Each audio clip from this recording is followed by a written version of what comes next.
This is the Weigh In Podcast by Benoit Chestnut and Sebastian Romero normally, but he will return at some point. So on today's Takedown Thursdays, today's Takedown Thursday. You got it. Finally remembering to say Takedown Thursday. But nonetheless, we're going to talk about Sammy Alvarez potentially not wrestling at Iowa, that not happening. Also, Vito Rujao put on the USA Wrestling roster for Poland, the team USA Wrestling team for Poland. And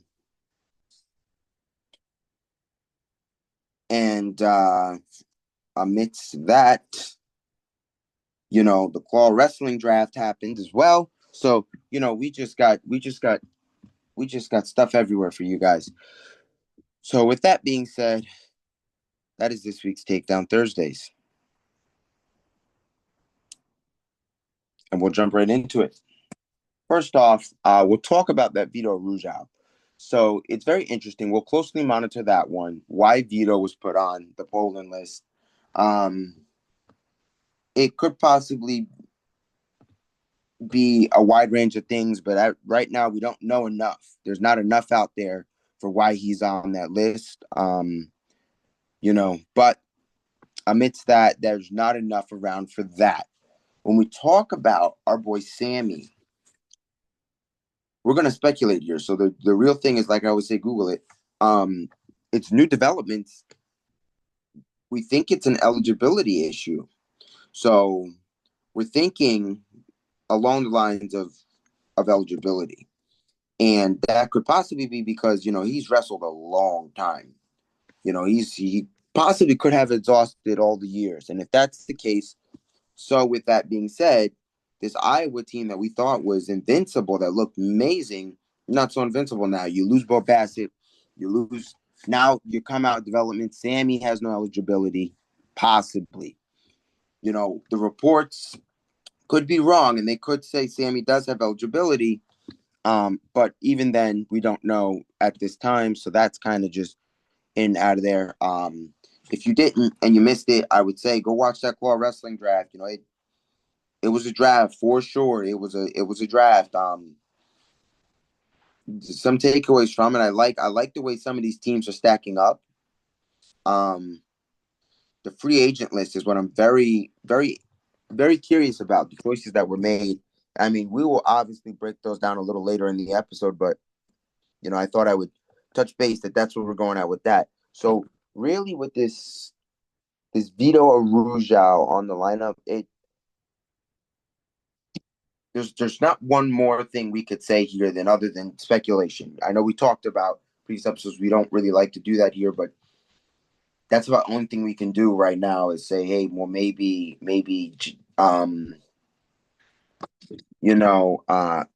Jax had a prior commitment and can't make that. Maybe that's one way to look at it.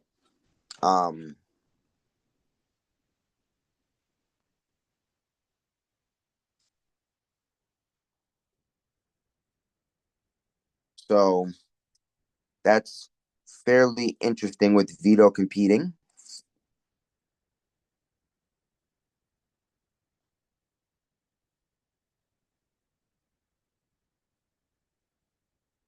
So that'll be interesting in terms of that.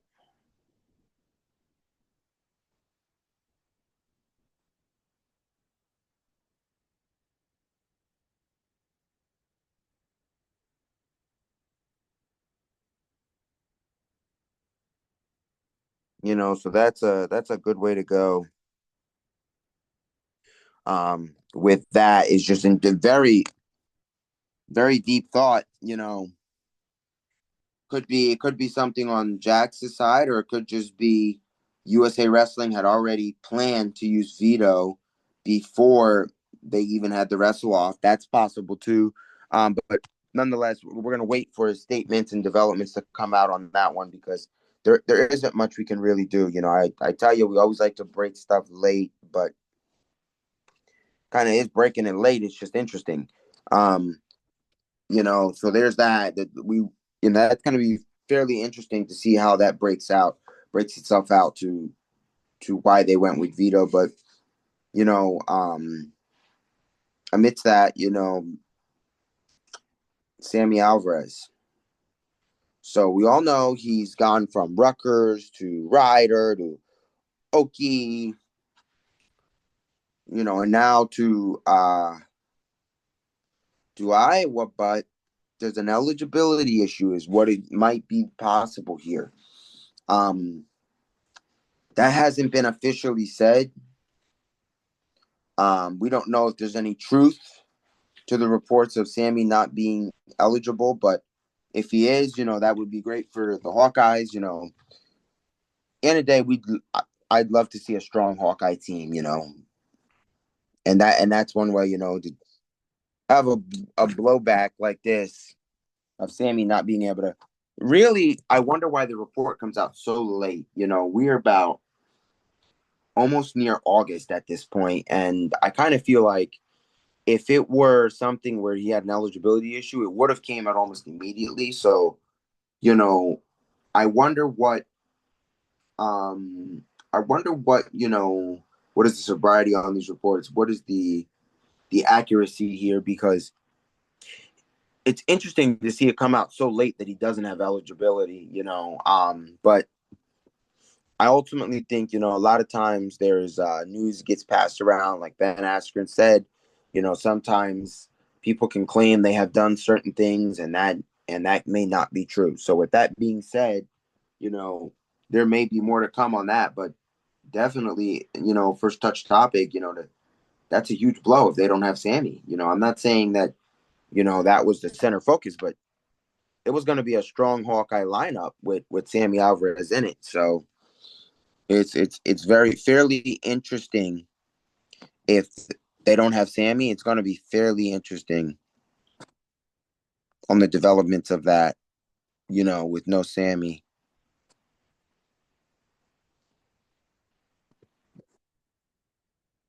You know, it's just going to be a fairly interesting thing with no Sammy. Like, I really can't believe that. If that turns out to be true, then that's going to be that's going to be an interesting one, a really interesting one, and it's one that I look at and I say, we got something in store for us if Sammy can't wrestle, because that's crazy to not have the eligibility there. But he's been around for a long time, so we do have that too. He's been around, so it's interesting to not to sit there and say, oh, there's no eligibility there. It'd be real interesting, to see that,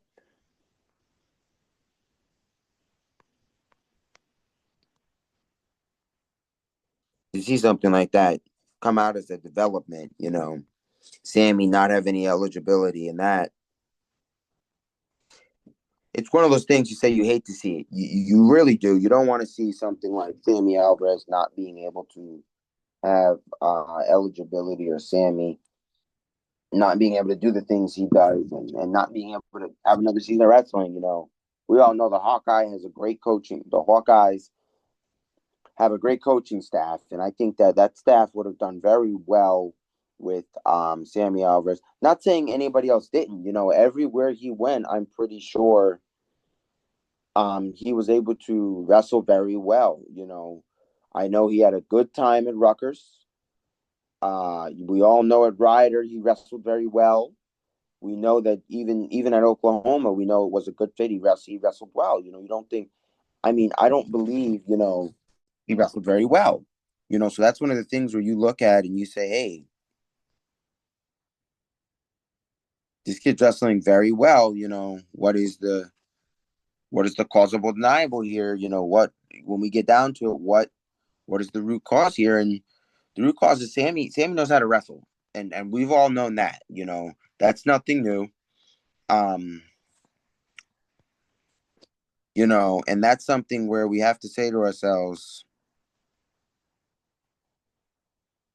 we have to say to ourselves, what's the best,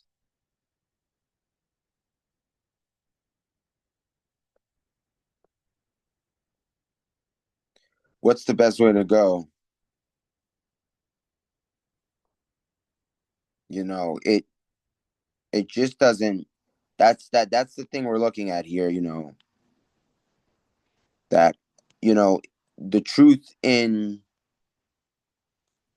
the report, that's what we basically always do here is try to break as much down as we can.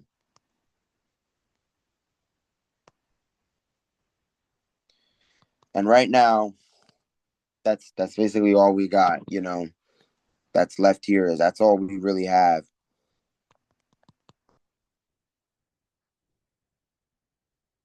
for right now.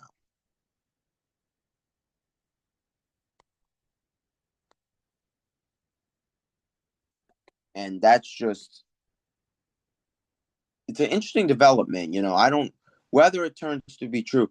And why I don't think the development is so true, why I kind of hesitant to believe the development is true because of how late something like this as specked up, like I said, we're mid almost August, and you find out you don't have eligibility. You would have never transferred and committed there. If you already knew, you would have been like, "Hey, I'm out of. That's it."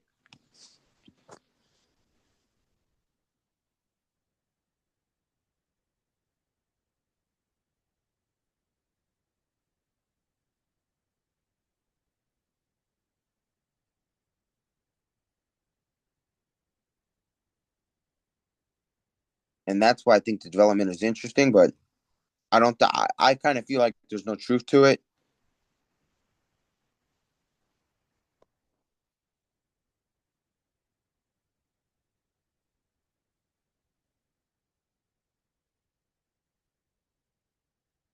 That's what I kind of think about. Is I don't see any truth to development. So if we break down the Sammy Alvarez timeline, he'd be started off at Rutgers, then went to Oklahoma State University, then went to Rider. He earned his first All American at Rider, but I really think had he, whatever weight making issues he had at Rutgers, had he got that under control, had he really got that under control, I think that there would have been a difference for Sammy. I think Rutgers was a good school for him, and they were working very well with him. I think in terms of Sammy, I felt like those were some of his, I feel like biggest matches were out there. When he got to have that Big Ten match where he faced Roman Bravo Young, I believe it was Roman Bravo Young, and even at Ryder, you be being able to become an All American finally, after all those years, you know. So that's an interesting partake for Sammy.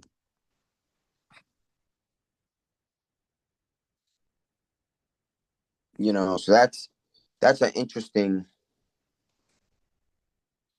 that's the interesting one. No matter how you draw those lines, that's real interesting. Like in terms of that and the way it goes.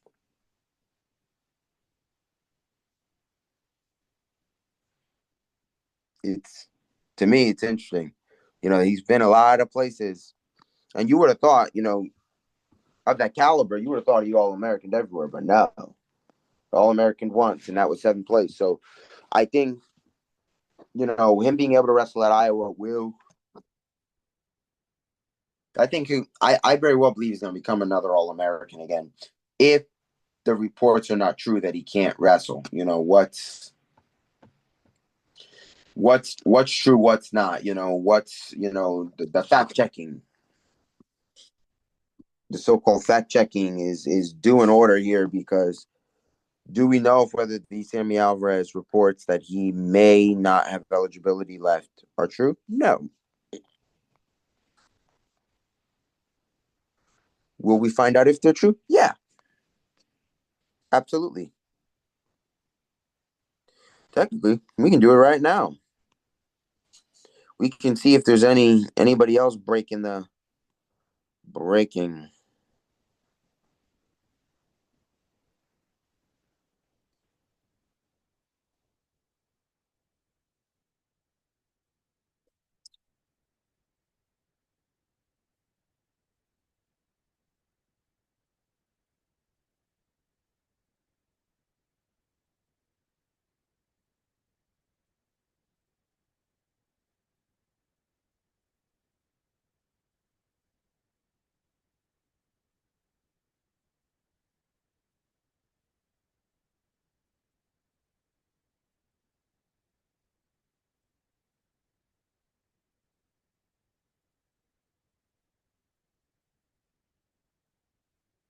So basically, the reports are seeming as we Google it up, they're seeming to be true.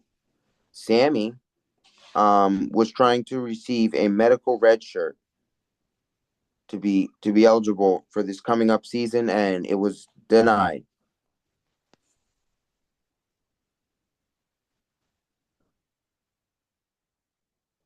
So that is it for Sammy. And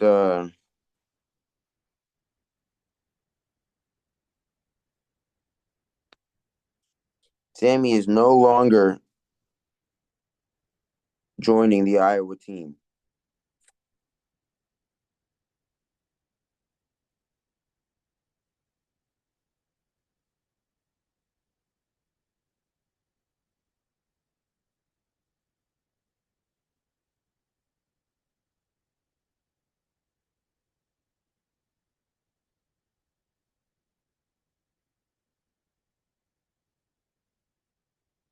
Oh, see, ooh, see, we're getting down to nitty gritty for the Hawkeyes as we're seeing. So on this other the Bo Bassett stuff, you know,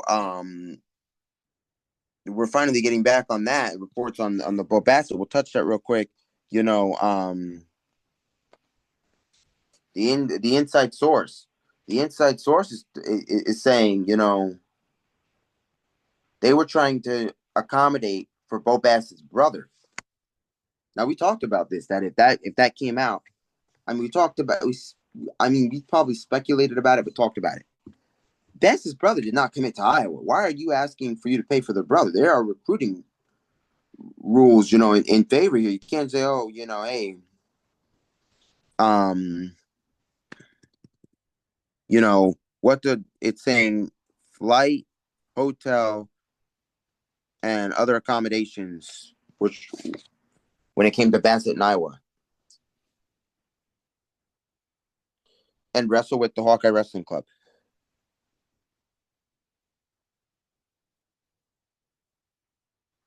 Yeah, and then in other words, brands took offense to it.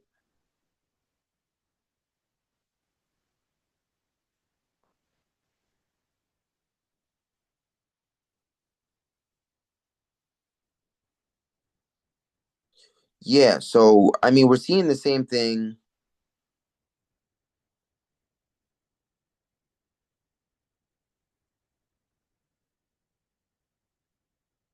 So they say he told the registrar Sam, he told the registrar's office he would not be joining the team.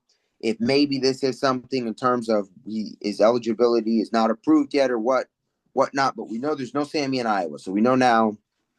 Everybody's going off the same report.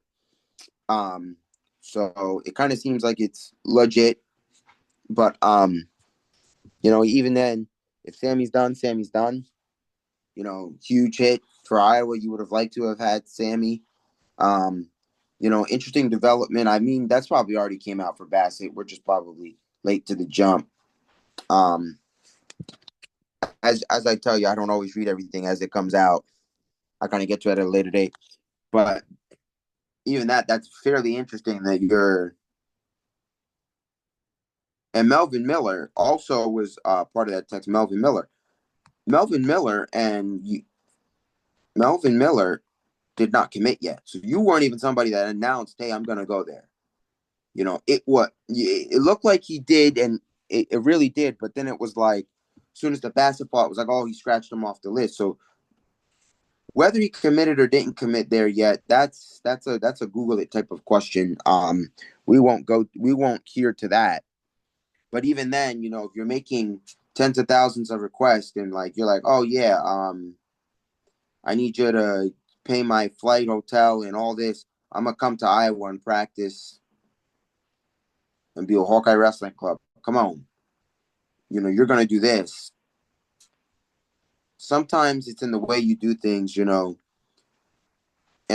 it's reported the Brands did not want to was not he was not going to be told how to run his team, and I don't think there's anybody out there that would disagree to that. You can't tell somebody how something's going to go. You're a recruit. At point in time, you're a committed recruit, and you're saying, "This is what I'm going to do. This is what I'm trying to do." You could always ask the question, but wanting them to pay so that your brother can also practice out there and be with heart. Your brother isn't committed. So at what point do we say, "Hey"? So now you're saying, "Oh, this is what I'm saying." The brother could go there, practice there, and then turn around and not even commit to Iowa. Then what happens to Iowa? You just nurtured somebody that's not even going to your school. No, they're not going to waste their time on that. You put time and effort. So I think, and how quickly after being told no, Bassett's like, "Yep, I decommit." It tells you all of that. You thought that it was going to be your show. You thought that you wanted to press his luck, and you can't be wrong for that. You're the best guy in the country, and you know that you've been getting this and that. However, everybody's been highly sought after. Every school wants you, and you just thought, well, maybe this could happen. Maybe I could get this, and it kind of didn't go that way. And it's not Bassett's fault. He thought maybe he could get that. He thought, nothing wrong with thinking it, but in the way they said it, Brands felt like you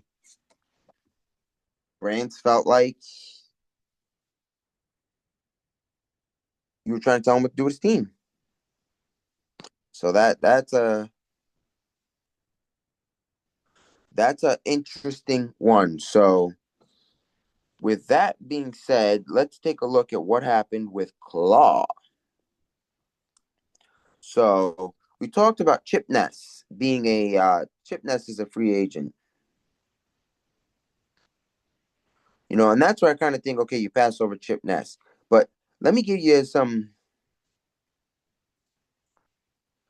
what these teams look like, and that'll kind of you'll kind of understand this Chip Ness stuff, but that matter. So Cradle City Cicadas, that's what they call them. The Cradle City Cicadas. They got Zane Rutherford, Tristan Moran, Demetrius Thomas, CJ Brucky, Tommy Askey, Dakota Gear, Ethan Rondo, Peter Pappas. Pappas. That's solid looking team. When you got Zane Rutherford, solid looking team, no matter how you look at it. Now we look at the Hammers. They just call themselves the Hammers. GM is Anthony Robles. The last GM was Caden Hanchell. Sorry for the butchering of the last name. I always say that. You got Nathan Jackson, Ian Parker, Brock Mullen, Lennox Wolak, Kyle Berwick, Sam Schoeffler, Alonzo Allen, Scott Joel.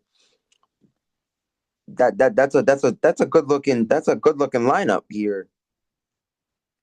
When you got Matt King, Billy Baldwin, the Billy Baldwin GM team, you got Matt Stencel, Muhammad McBride or Mahamd McBride, Jonathan Milliner, Marcus Coleman, Brian Courtney, Zach Donathan, Donathan, Kendall Coleman,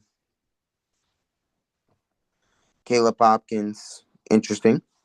Mike Michel-Vello, Jarrett Jacques, Tyler Warner, Alan Hart, Josh Heath, Corey Miller, Noel Torres, Brandon Wright, and that was the chaos. And the Leopards, Zach Elam, Eric Barnett, Max Mirren, Kenny Monday, Luke Stober, Moshe Schwartz, John Van Brill, Zach Sherman, Peyton Hall. That was that told you Leopards. Enforcers, Peyton Hall, Caleb Smith, Chris Foca, Reese Humphrey, John Anesti, Zane Laham, Jeremiah Kent, Shannon Hanna. So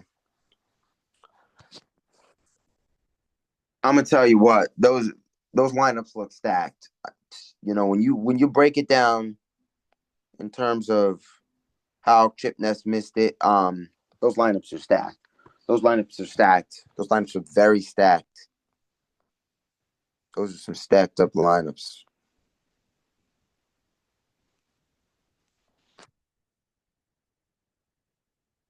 Those are some stacked up lineups.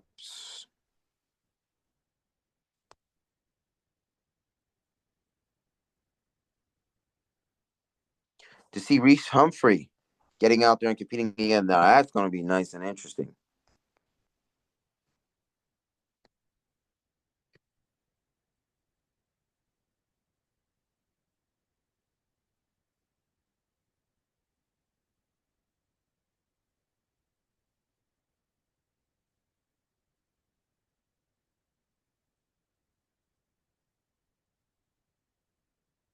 So it's fairly an interesting one when it comes to the terms of enforcer, the enforcer team, but nonetheless, that claw wrestling is getting off to a start. Fairly interesting. Love to see it.